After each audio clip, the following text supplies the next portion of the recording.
Oh no, it's the Wheel of Fortune, but it's upside down. Bum, bum, bum. That doesn't sound great.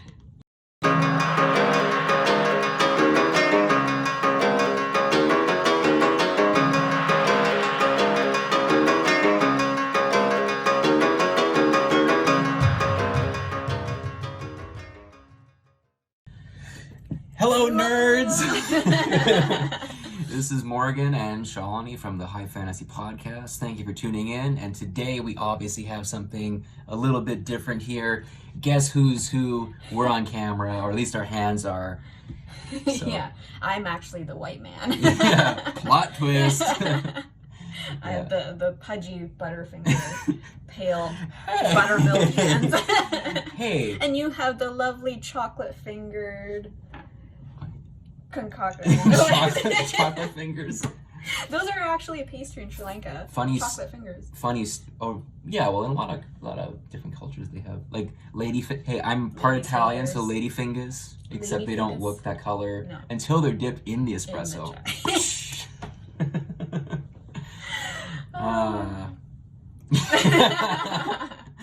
Yeah. So folks, thanks for tuning in. Like we said, we're doing something a little bit different today. We are going to be doing a tarot card reading, and because this is a high fantasy podcast, our tarot cards are, of course, Tolkien themed. Da-da-da. It's the Hobbit. Yeah. So why don't you tell us a little bit about tarot cards, Shalani, and why we feel at this particular time in the world why we're going to be doing something of this nature for the podcast. Yeah, so we've been doing tarot card readings on and off informally. Like, we're not professionals at it at all. Can you tell? Yeah, we don't know much. But yeah, we kind of pulled them out because right now we are in self-isolation because of the coronavirus pandemic. And this is kind of the best time to kind of go inwards and see what's happening on the inside, you know, and kind of get a bit more direction in our lives. So basically, with tarot card reading, I just bought this Hobbit tarot card deck because it's so beautiful. And you got it from that store in Toronto. Yes, it was a Harry Potter store actually, but they did have like other fantasy stuff and it was so cool. So yeah, you can see the stunning illustrations, and I'll kind of just go through it as we talk. So yeah, we just got it because it was aesthetically pleasing and thought we might hang it up in places, but then we got into a tarot card documentary, and funnily enough, it was narrated by none other than Christopher Lee. It's awesome. Yeah. It is over 50 minutes, and I think it came out in the late 90s or early 2000s, so it has that very, dated kind of feel.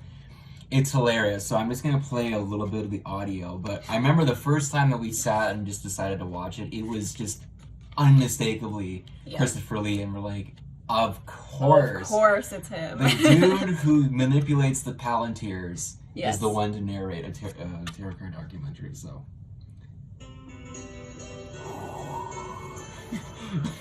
oh my, it's so 90s. Like there's a floating clock going across this purple background. Skull, there's a lady, there's a palm reading thing. Oh man, it's great. Diagram.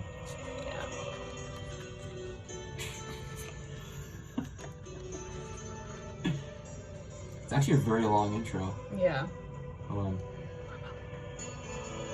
Strictly supernatural. For centuries, the tarot cards have tumbled through history. Oh. A tantalizing blend of mystery and beauty. Oh my God. Packed with potent images and ancient symbols, these cards have predicted the rise and fall of kings and empires.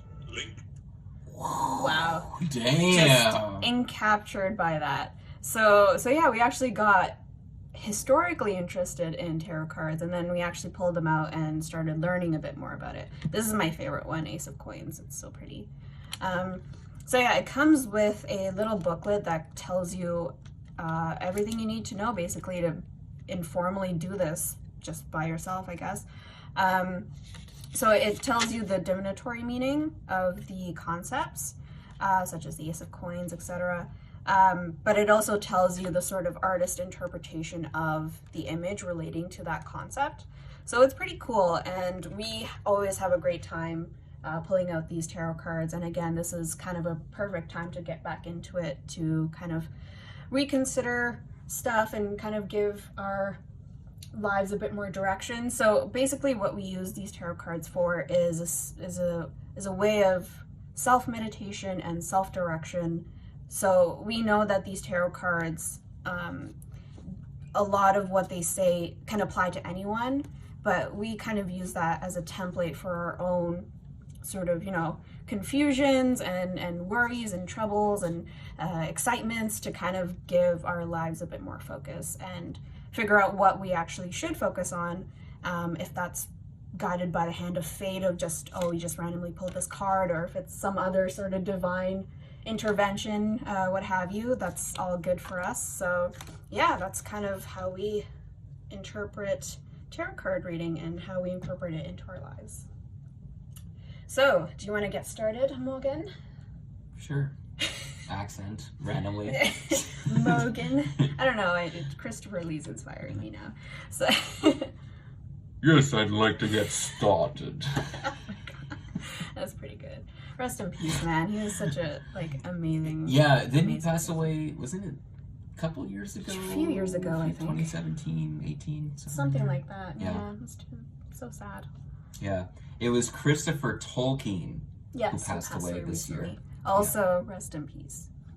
Yes. Yes. Both people were Legends. very central to the whole legendarium of Yes. this, high fantasy universe that these cards are themed on. So we hope to continue on their influence by doing more Tolkien legendarium stuff, including this video.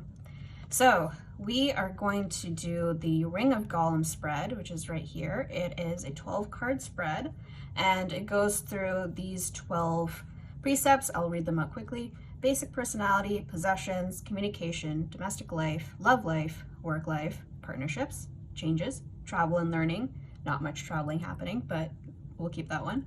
Achievements, social life, and inner life. So Social life, not much of that happened. yeah, not much of that either. So this is going to be an interesting one, because we are kind of self-isolated, and to contextualize these parts of our lives in this sort of time will be kind of interesting. Yeah, so more on what Shalini was describing, tarot cards have an interesting history, and as you heard from Christopher Lee's awesome 90s documentary introduction there with his sultry voice, tarot cards have a history of being associated with divination and Western esotericism and kind of that fringe spirituality, non-religious spirituality at least, paganism, cults, etc. Really, they actually did not come from that at all. Tarot cards were originally an actual regular card game.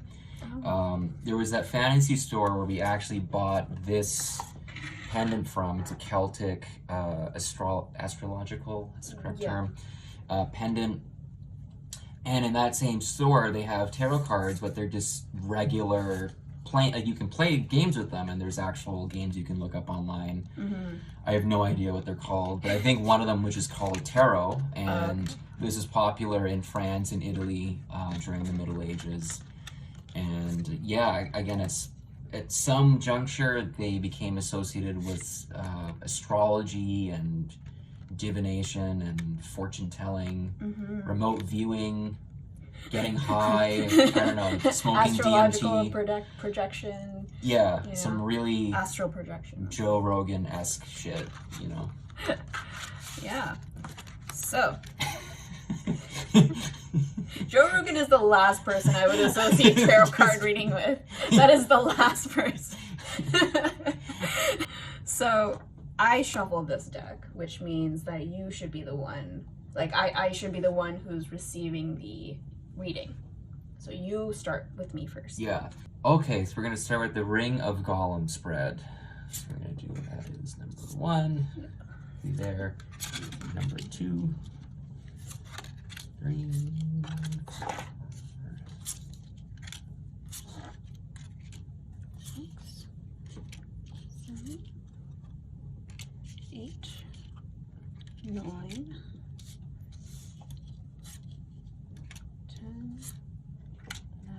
the state's a little busy here. Yeah.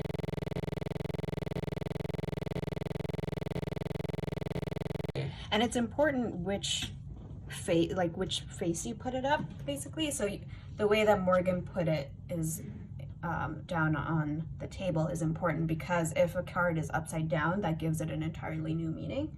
So yeah, with that being said, let's carry on in. Okay, so you're going to start with number 1, which I think was this one. Was it this one? Yeah, I think it's that one. Yes, you're correct. We had a little sneak peek of what the first one was. And it's Gollum It's himself. Gollum in his cave. Okay, 6 of Cups. What does that mean, sir? A time to play. This card shows happy memories and innocent times sharing with others. It is full of nostalgia, even naivete. I love pronouncing it like that. Naivete. You never get to see that word. Normally it's just naivety. Yeah. Oh, is it? I always say naivete. Well, whatever. It says playtime and put away those memories which are painful and sad. Aw. Well, that's nice. I guess, well, let's look at which... And that was her basic personality. Interesting. Okay. So, now it comes down to Shalini to interpret that for herself and figure out how that applies to, again, number 1 in the spread, which is basic personality. Yes. So I think that, well, it's basically saying to put your worries away and have fun, right? And I guess I've been already doing that in my day-to-day stuff and being self-isolated. I mean, we're kind of in a privileged position where we can I can work from home, and we don't know anyone who's ill and all that kind of stuff. So we have like the capacity somewhat to take this time to, take care of things that we normally don't and slow down and things like that. So I think it's telling me to kind of set that playful side of my personality a little bit loose at this time. So yeah, nice. Okay. Let's move on. What's the second one? So the second card is possessions. And that's this one. Oh, so also facing the regular direction. Yes. This is the Knight of Cups. Knight of Cups. So we're still in the cup suit, and this one actually depicts Balin as the senior member of the company of dwarves chosen by Thorin. Oakenshield. We be ballin'. Don't you dare. Pointing towards her. She's right next to me.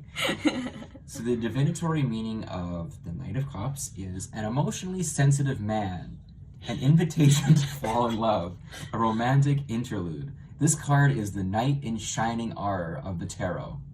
You might be that knight to someone, or want someone else to fulfill that role for you. It does show the tendency to idealize. Okay, two very different things. It does show the tendency to idealize and warns us about unrealistic expectations. Here, there is extreme feeling, but possibly transient too. Okay, so Shalini, how do you think that relates to number 2 on the Ring of Gollum spread, which is possessions? Yeah, I mean, at first it kind of went to you, of like, oh, knight in shining armor, but you're not my possession. So it's an interesting one to kind of get. Where my mind goes directly to is my art, the sort of art that I'm doing. And right, yeah, you're journaling. Yeah. So I have my own private bullet journaling Instagram. I'm not going to promote it here, but yeah, so it's mostly related to K-pop and that kind of stuff, which is why I associate it with possessions. So when you said idolize, I was like, oh my god, that's perfect, because K-pop idols. So maybe it's pointing towards that, but also saying, be careful about your obsessions. But I've turned it into an art thing, so hopefully that means that I'm exempt from that and I can keep going. So yeah. Okay, so now we move on to number 3 in the Ring of Gollum spread, which is communication. Ooh. Shalini, please flip your card. This is like a game show. Oh, shooty. That sounds Shalini. upside down. Open the case. Open door number 3. So this Okay. one's upside down. So pretty early on we have one that's upside down. Now, I guess spoiler alert, especially in this edition of tarot cards, whenever it's an upside down card, usually the meaning is something that's pretty shit. Yeah. Like it's negative, It's usually. like dun dun dun dun. Okay, so this is the 3 of Swords. Let's see what this means. So 3 of Swords, and I'm going to actually read the description of the illustration on the card because this one's kind of cool. Biter and sting we know. Now we are introduced to Beater. In the Sindarin tongue, Glamdring means foe hammer. This is the legendary sword of Gandalf, who carried it on his jury journeys. Jury duty. Kind of what his whole quest was like. Yeah, he was like judge and executioner. Of a lot of things. Yeah. Yeah. Okay, the divinatory meaning of the 3 of Swords is reversed. This card reversed. This card is reminding us of the frailty of all human love and the need to tailor our expectations to a realistic level. It can also indicate jealousy and insecurity. Oh my god. Shit. So maybe this is more about something romantic than about, hobbies. Well, this is communication, right? And I always point communications to relationships that are most important to me. And being self-isolated, that's with this guy. This guy. Over here. Yeah, I mean, it sounds like there's some sort of insecurities about something. I mean, without getting too personal, I think everyone has those moments or times or just that underlying feeling throughout a relationship. But I mean, during such a precarious time, those kind of situations do pop up. But I don't know. Do you feel that way? This isn't about me. This is about you. Damn it. Without getting too personal here, podcast listeners, watchers, viewers, YouTubers, etc. Okay. I was just gonna say, this is a time for sure that, like, if you're stuck at home with a significant other or your family, and for Shelly and I, it's just the 2 of us, but for my folks, they're with my brother. Your parents are in another country. A totally different set of circumstances, and yeah, I mean, if you just put a bunch of people together in a enclosed space, eventually they're gonna come up with things to argue about, or like, it's also, again, like a very uncertain time right now, and people's nerves are pretty shot. And I understand that might come through in in dialogue between people, and so. I think it's also, and this is something, like, personally, is a goal of mine, is to work on patience and having patience with people. Like, that reading says that you have to keep your expectations realistic, and I think that's really important in communication and having relationships, especially during tough times like these, or just in general too. So I think what I'm gaining from this is patience, just to have patience. Nice. Okay, so we come to number 4 in the Ring of Gollum spread, which is domestic life. Ooh. Yeah. Okay, let's see what. Oh, shooty. It's another one. Oh no, it's the Wheel of Fortune, but it's upside down. Bum, bum, bum. That doesn't sound great. Yeah, so we've got, it's Gollum and Frodo, right? Yeah. Or is that Bilbo? Sorry, Bilbo. Oh, Bilbo. Yeah, it wouldn't be Frodo. Shoot. This is the Hobbit. Yeah. He's just a little babe right now, isn't he? No, he's just a little babe. Okay, so this card is actually part of what's known as, in tarot cards, the Major Arcana category. So, the divinatory meaning is abundance. Oh shit! What? I was reading it right. Shit. I was reading it the right way. Oh. Damn it! No abundance for me. No. Oh man, there's so many good things in the regular face up. Okay. Oh god. Divinatory meaning reversed. This card is saying, be ready to act when an unexpected opportunity comes your way. Also, when you enter a period of abundance, exercise moderation in order to maintain it as a constant in your life.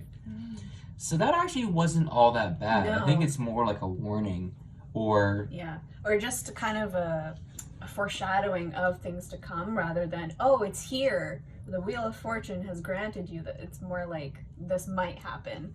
I think that's actually pretty interesting because I think the opportune moment that it's talking about is this thing that I'm in right now, or this moment of abundance in terms of personal time, and to not take that for granted and to keep carrying that on even as, you know, things escalate and, you know, problems arise, and to kind of continue that on in my normal life, which is, you know, kind of insane to talk about, that I'm experiencing a certain calm while like the rest of the world is, you know, like going through a really crazy time. And I'm not trying to cancel that out, but in my own sort of personal experience, in my soul, that's what I'm feeling right now. So I think that's what this card is telling me. Okay, so we move on to number 5 in the Ring of Gollum spread, which is love life. Oh God. Isn't That's what we've been talking about this entire time. Okay, this is right side up. This is why women love tarot cards too. It's like love and communications and relationships. Yeah, because men hate talking about anything that's important in their lives. And instead, they'll Except just... beer, sports, women. Oh, God. All right. Okay, so number 5 in the Ring of Gollum spread is love life. Oh no. Okay. Okay, strength, and that's right side up.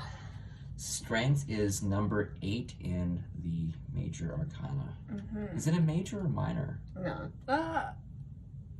Oh, It's major. sorry, the minor ones are the ones that have like a suit and a number. Yeah. This is part of the major.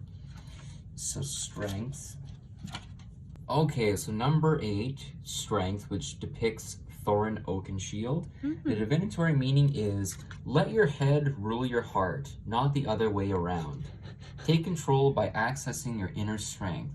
This card in a spread tells you of the need for determination in the next phase. You may also need to overlook someone else's imperfection in order to be able to move forward.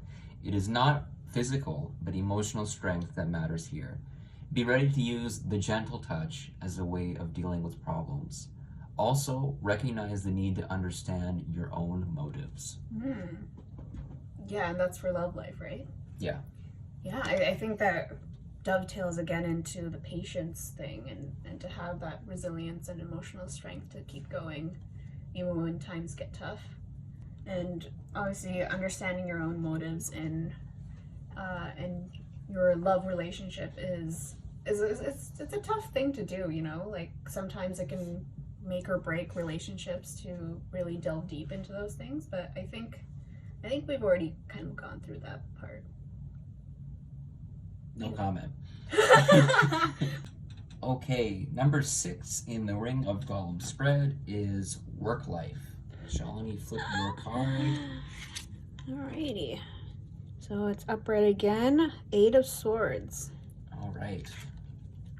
It's a very interesting portrait. Oh, is that... Oh, no, it's not Legolas, because Legolas isn't in The Hobbit. But it looks very much like Legolas. And a dwarf that is being chained with a padlock. Okay, so the 8 of Swords, which depicts... It says... Oh, it's Thorin. Oh, Is it Thorin? Is he he here? kind of looks like that guy. Yeah, it's him he's captured by the Wood Elves. Yeah. Yeah, okay, makes sense. And the divinatory meaning of the 8 of Swords is frustration, the need for patience, feelings of restriction and isolation, lack of power. Wow, right Whoa. now. This card, yeah, power, I think it means like ability to do stuff. No, not not hydroelectricity. We still have that, thankfully. thankfully. This card shows how difficult it can be to get out of certain scenarios and regain freedom. Waiting around passively to be rescued is a coward's way out. This card says it may well take time to wriggle out of one's present situation, but that may be the only way out. To extricate ourselves from a romantic involvement or other relationship can be a painful and long, drawn-out process. God. Feelings of entrapment can weaken us and engender futility and hopelessness. Remember that it may take a lot of time and perseverance to break free. A lot of this seems to be indicating a breakup. Or something. Yeah. I don't know. It's a little like dark. Yeah. But I mean, this is for work life. This relates to work life, yeah. not love life. So we're out of that, thank God. Yeah, I mean, I'm working part-time somewhere, but I think this card is revealing something else for me, which is my creative work and my creative passion to make my writing part of my career, which is, you know, something that any writer would want to do.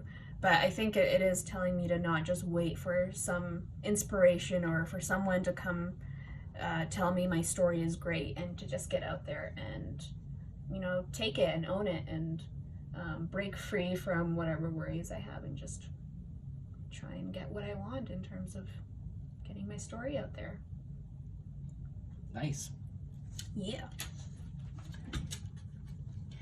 Okay, so now lucky number 7 in the Ring of Gollum spread is partnerships. Oh boy.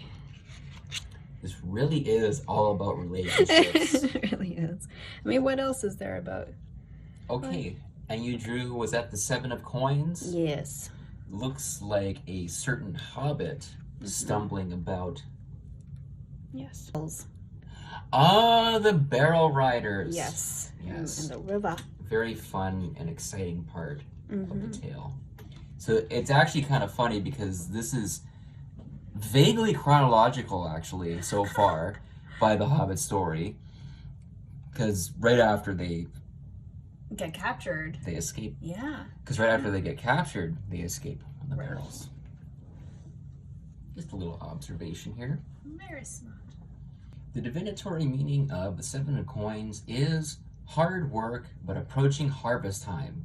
Make sure everything is on target, seeing actual results from hard work. Here in this card, evaluate how our performance is going so far and what has been achieved. Maybe we should take a break at this crossroads and think again about what we are working on. Which direction should we embark upon now? The policies we have followed up till now may well require alteration or even a new direction. This card hints at perseverance with projects and possibly reinvesting with additional capital. Is it telling us to buy into the stock market right now? Because it's shot. Yeah, I mean, that might be something that we're worth looking into. Well, I think this card is actually related to this partnership with the High Fantasy Podcast and kind of working through that. I think we are in a bit of a crossroads in terms of what content we want to put out. We've done a whole bunch of different stuff with author interviews and our own sort of fantasy ramblings or discussions. And now we're kind of venturing into more video style stuff. So yeah, we are kind of in an interesting and really exciting time, I think, for the two of us in terms of figuring out what our niche is. Look at her. She's already poised to unveil number 8 in the Ring of Gollum spread, which is changes. Changes. Isn't that what this whole thing was about? Oh. King of Coins. Oh, this looks like Thor. Or maybe it's Thorin after he's gone into the Lonely Mountain. Okay, so the King of Coins, and on the card it's actually depicting Dane II Ironfoot. Oh. So that he was portrayed by Billy Connolly Yes. in the Hobbit films. Which we don't speak about. But Oh, you don't like them after all this Oh. time? wow, I only like the first one. Really? Yeah, those other two are okay. Wow. Oh, okay. We've never talked about this? I don't know. I think you've changed your opinion because I thought you liked them. Like, I like them, but, like, yeah, I guess over time I've kind of, like, disliked them more and more. the more we're getting into the sort of nitty-gritty of what Tolkien is about, the less I feel like those, like the more recent Hobbit films align with those values. Interesting. I will say nothing at this point. We'll save that for another episode, maybe. Yeah, maybe this whole thing is just to prompt us to finally talk about The Hobbit. Yeah. I mean, yeah. The divinatory meaning of the King of Coins is a man or woman at the top of their trade or profession, a business leader, an enterprising person. The energy of this card can indicate a person in or coming into your life. If it shows you, Shalini, Me. then you could be in a successful...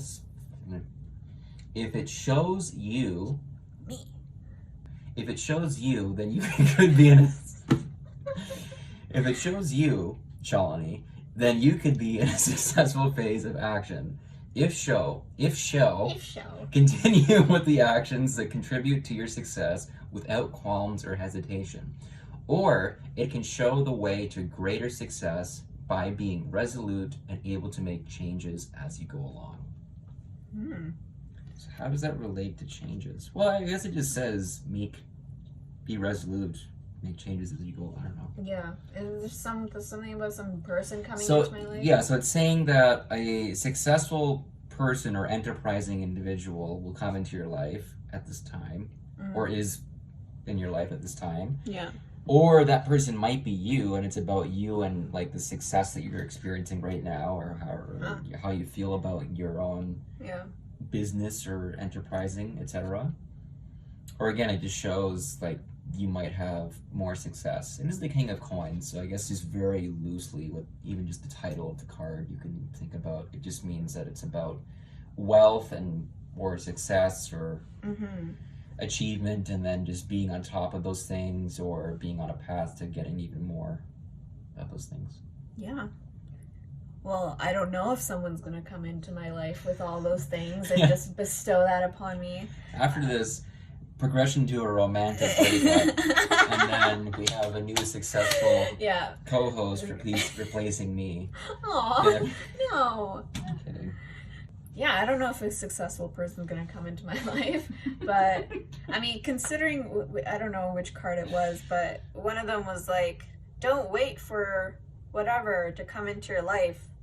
You got to do it yourself, kind of thing. So I'm guessing it's talking about me. Yeah, I'm feeling pretty creative these days. Good time to be alive. Not really. It's always a good time to be alive. But okay. Yeah. That's moving on. Okay. The next one. So number 9 in the Ring of Gollum spread is travel and learning. Ooh, the moon. I love the moon. And it's upside down. Shooty. Alrighty. So it's Gollum with this very judgmental looking moon. It's the moon from Majora's Mask.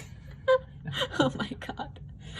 Yeah. Looking at Gollum with judgment. Yes. There actually is a major Arcana card called Judgment, so... Oh, true. Let's see what this one says. So, the description of the illustration on the card, which is beautiful, says, Gollum hated the moon. Old white face, he called it. Same, Gollum, same. It's interesting that Morgan's face is rather moon-shaped.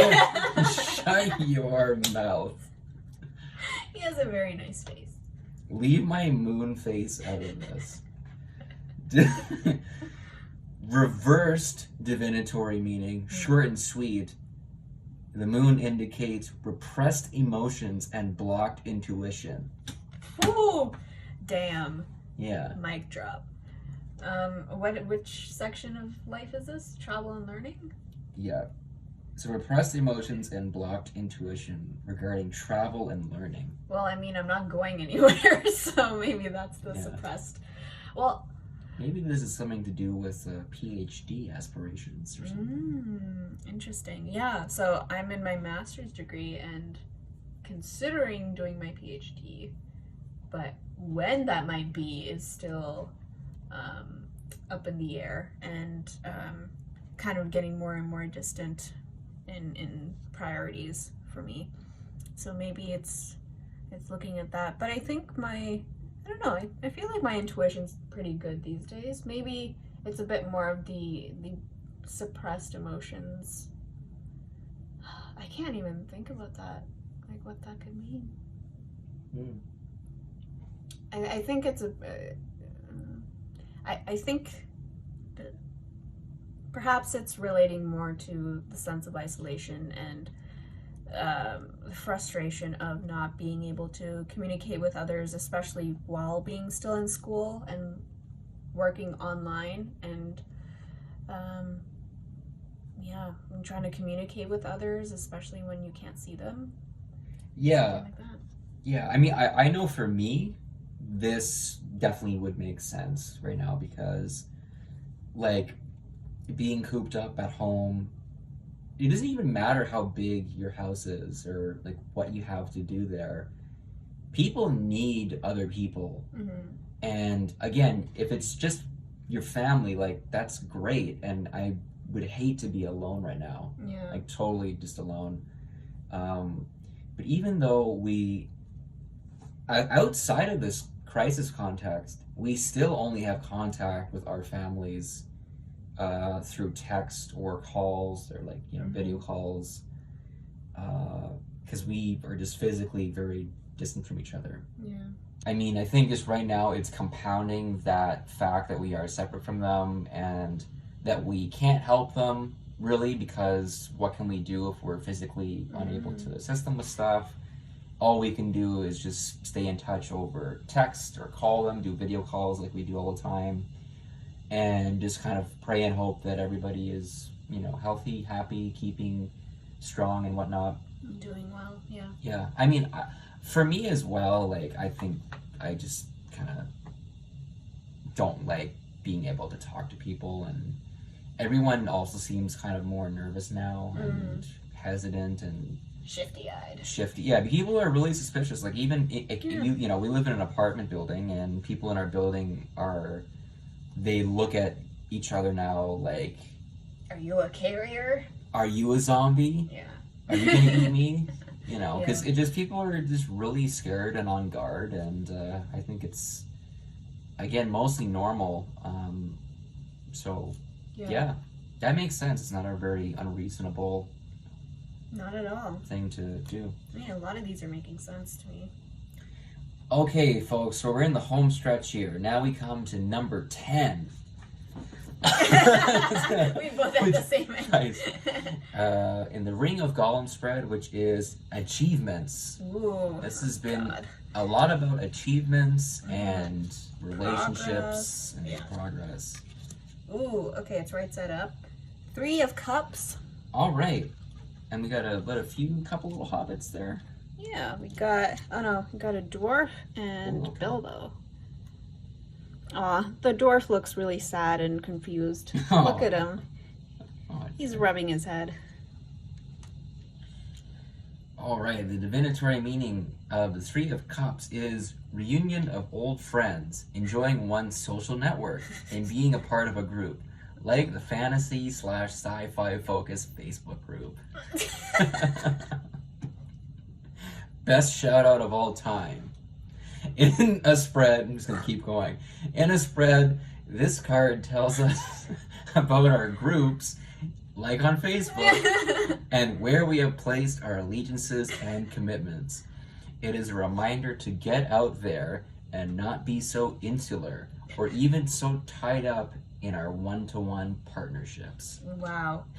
Like, I mean, it sounds counterintuitive that this would come up. Despite all that we just said regarding the previous card. Yeah, this about card. Being isolated. But, I mean, on the flip side, we also have to think about, we do still have relationships and social networks that we None of them have gone anywhere Yeah. because of this, right? And a lot of them can resurface. Like, on Facebook, I see a lot of, my high school friends putting up statuses like, hey, comment something and we'll talk about experiences from our past together. Like, people are trying to reconnect because there's this lack of accessibility to the people around you.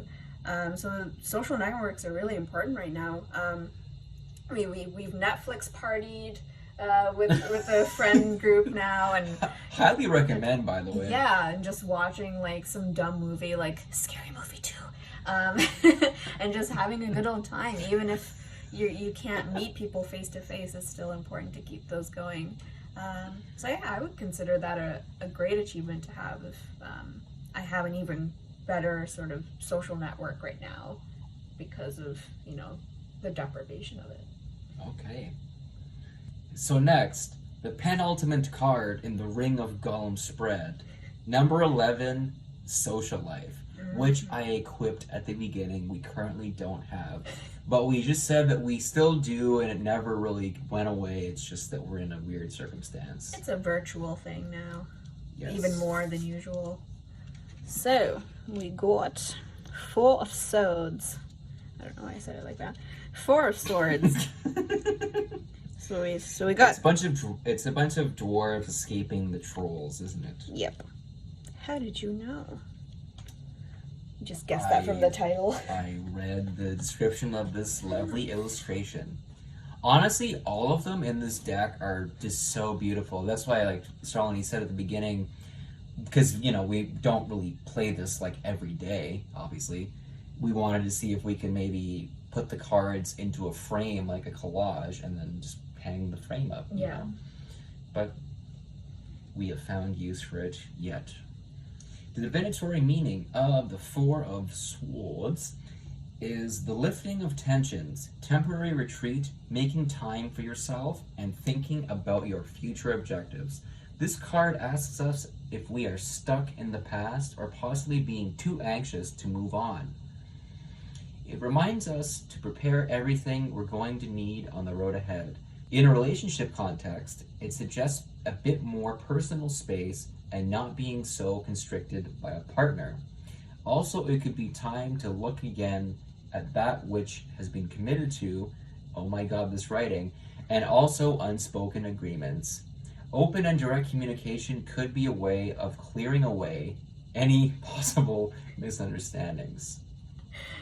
So, what was all of that? That was like looking... Basically, it's like... Preparing... Ask your boyfriend for space, know where you don't dump him, or vice versa. That's what it sounds like to me. This card asks us if we are stuck in the past or possibly being too anxious to move on. It reminds us to prepare everything we're going to need on the road ahead. So, yeah, I mean, this is, again, part of social life in the current context of the pandemic, is that we are very constricted and we do need that space still, as minimal as it is these days.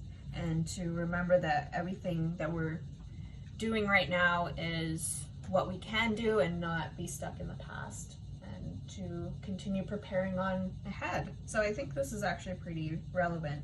It's telling us to keep the road ahead in mind as we go about our everyday lives.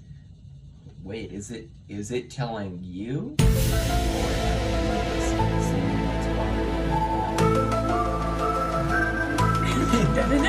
Yeah.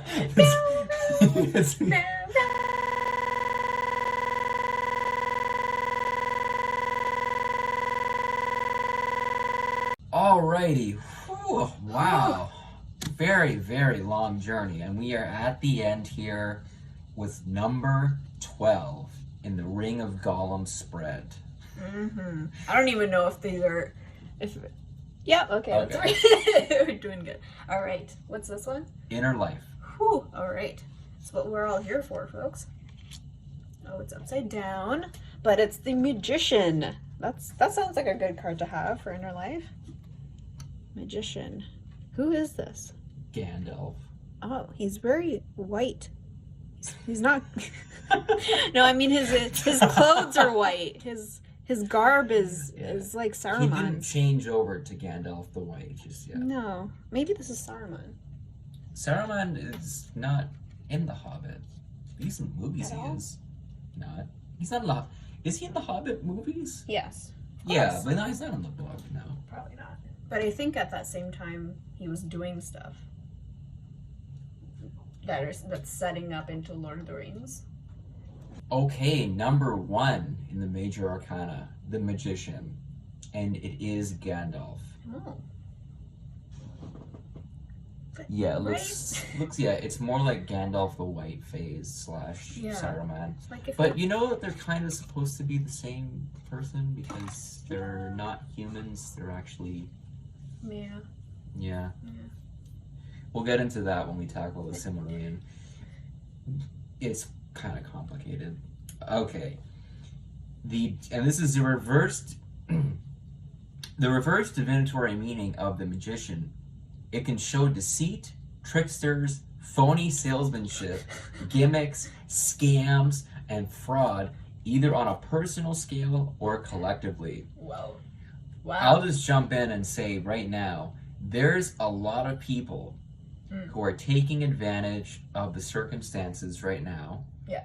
And are being selfish, greedy, thinking inward in a bad way, like as in only of themselves, and just about their own well-being, and no one else's in their communities, their households, their country. Absolutely. And are taking advantage of people, and they're creating scams, they're creating hoaxes, they're trying to get people to give them money for dubious reasons. So yeah, definitely keep an eye out for that. I think that's probably what that would say to me. Yeah, hello relatable for sure. And it's interesting that it's connected to inner life because it might not necessarily be my inner life, but just the inner lives of other people, to kind of be wary of that. Wow. You know, who do you want to be at a time of crisis is something that we should all be thinking about right now. Do you want to be an Aragorn or a Grima Wormtongue? Oh my god, don't get me. But you know who I'd take Grima Wormtongue over? Wormtummy. Ugh, Grima Wormtongue. But you know who else? You take over him. Yes. No, shut up. In a relationship context. No. God. Romantically. No. You'd prefer. Grima Wormtongue. But you know who's worse than Grima? Is Alfrid from The Hobbit. You remember Stephen Fry's little crony? Oh, that little dirty ass mustache. Yeah, he's so. And they gave him too much screen time and Scream time. He did scream a lot. He arrived around wearing women's clothes after having used them as a disguise. Yeah. To avoid, you know. That's a whole other ridiculous thing because there were women fighting in the war anyway. But whatever. We'll just go right over that piece of crap. Yeah, I admit that part of the Hobbit movies wasn't that. That wasn't the peak at all. It wasn't that good. Yeah. Yeah, that character was just hateable. So. Yeah. You're a snake thief, Warlock. I'll be dead before I answer the likes of you. Maybe that can be arranged. I wouldn't go turning on your own, Alfred. Not now. Yeah. Anyway, don't be Alfred during these times. Be Luke Evans, the Bard. Bard, is that his name? Bard. Yeah. Yes, be Bard. Be Bard.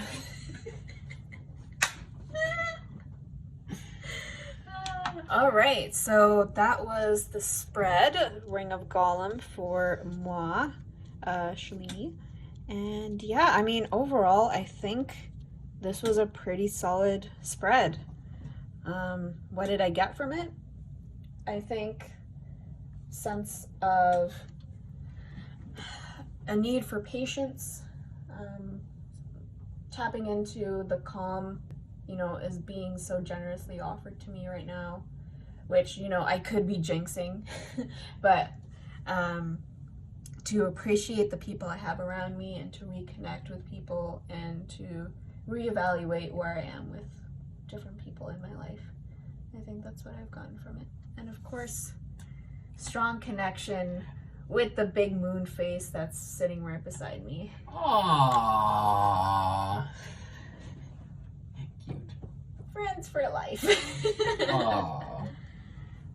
And much more than that. Yes. Well, with that, folks, thank you for watching this really fun, actually, really, really fun tarot card spread.